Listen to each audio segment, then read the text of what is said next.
So when we're talking to our clients, our job is to make them our instant best friend. So if you've not seen Step Brothers, there's this moment where they're like talking and they realize they have all these things in common, and then he says, did we just become best friends? And he says, yeah. And he said, do you want to do Kung Fu in the garage? And he says, yep.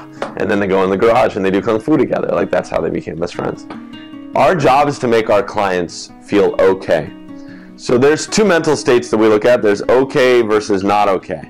The second they go not okay, we have a problem. So how do you know if they're not okay? This is how you make them not okay. If you try to rush or pressure them, if you talk down to people, if you ask them intrusive questions, if you act cocky, if you speak from your world and you're not relating information or questions to their world, or if you use jargon, buzzwords, or acronyms. This is one, all these things probably make sense. This is one that you may not be familiar with.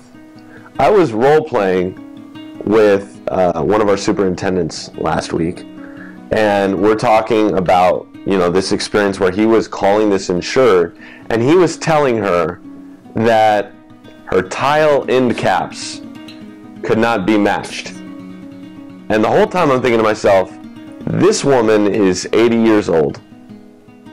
I don't know what he's talking about. What is a tile end? Like, I don't know what he meant by that. That might not even be the right term. Is it the right term? End cap? Even now, I don't know. I said, what? I said, do you know that she knows what a tile end cap is? He's like, I imagine. How could she not know? See, to him, he has all these terms. I was in an insured's home on Friday, and I told her, now I got to test these walls because they might have asbestos in them. And guess what she did? Oh my God, like, she's freaking out, right? Because what's her first thought? I've been living with asbestos the whole time I've been in this house.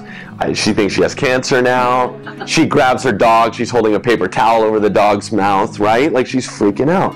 But we use our buzzwords. We got to be careful, because here's the problem with that. When Rick, oh, I shouldn't say his name. I didn't say his name, but let's call him Rick for the sake of argument. When Rick says tile end cap to this woman and she doesn't know what he's talking about, guess what she does? Guess what she doesn't do? She doesn't say, I don't know what you're talking about, right? Because it's kind of like a car salesman. I go in a car and he's like, you should see the fuel injection system on this thing. And I'm like, yeah, I don't know what that is. But I can't tell him that, because what happens if I tell him I don't know what a fuel injection system is?